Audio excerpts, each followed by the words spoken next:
We are really set up to try to heal those invisible wounds. You know, our motto is saving lives, saving marriages, and saving families. When you look back, that we, spent a lot of time in healing the visible wounds. And now we're able to finally get after the real important part, and that's the brain. Now we start mapping the brain. We find and trying to find out what happens when soldiers have these invisible wounds, when they have traumatic events.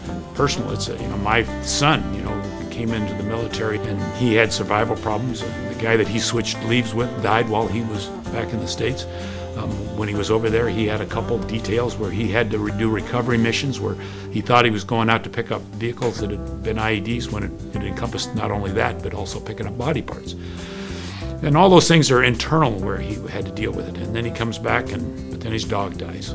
His girlfriend leaves him, He has some other issues that just, kind of compound the perfect storm. And he started on the wrong path. Luckily, we were able to reach out to the Camaraderie, who, for recommendation of another general officer, to get Steve Soares to come out. And he was the first one that he would really talk to. We couldn't get him to go to counseling. We couldn't get him to do anything. But Steve could talk to him and got him to go to counseling. And that was the start of him bringing him back to where we are today, where he's got a job, living, a place to live and doing well with himself, and really had learned how to cope with a lot of this stuff. But hadn't it been from Camaraderie, we were pretty sure we would have lost him. The Marine Corps was good to me. I loved it. I loved every moment of it. For me, it was more personal. And then when I got in, it was more, okay, this is bigger than me. This is way bigger than me. The brother and sister to the left and right of me, it's about my country. It wasn't until I got back to the States that I found out that I had lupus. During that time that I was away, half my members of my unit were hit pretty bad in Afghanistan. And for years, I didn't want to admit to it, that I was angry about it, that it affected me in some way. A lot of these guys had families. At the time, I faced a lot of guilt for it because here I am, single, no kids, and he gets hit. Out of all people, he gets hit.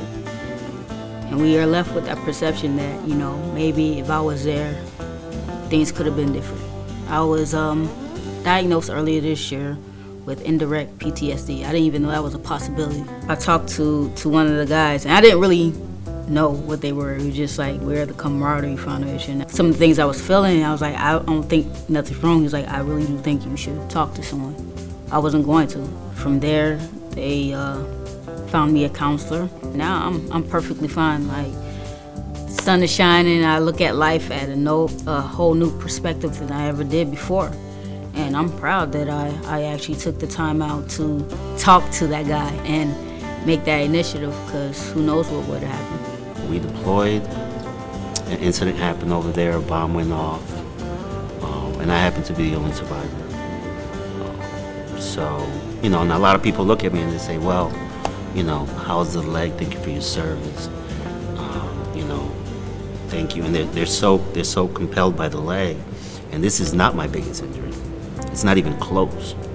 Post-traumatic stress disorder, the fact that I'm the only survivor and that kind of stuff, that is my biggest injury. It's just going through a real tough time, suicidal, depression, marriage issues, whatnot. So I had to quit, and that's actually when I found the Camaraderie.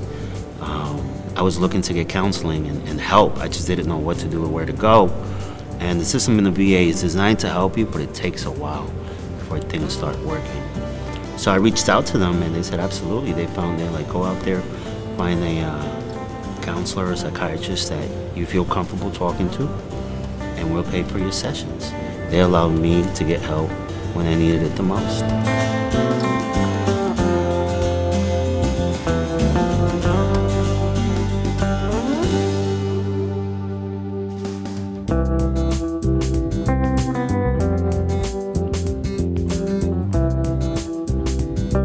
We in this organization, when we get, people, soldiers, family members, children that need these services, and we don't have money in which to offer these scholarships, that becomes a real sore point with us. But it's taken a lot of hard work, and that's what we need to do. We need to have that reserve so that we always have those scholarships and never have to turn anybody away. This nonprofit, the people that's helping this nonprofit, you're saving lives. For every veteran that actually makes the decision to go to counseling and takes a step forward and has the resources and everything comes together like that, that's a life-saving moment for that veteran. You have a lot of people who are in worse predicaments than me, who've seen more than me, and who are 2 seconds from putting that gun to their head and ending it all.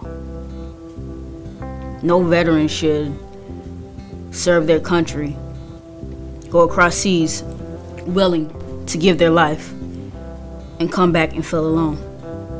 If you're wondering, this is what the Camaraderie Foundation does. Gives veterans someone to talk to so that we don't feel alone.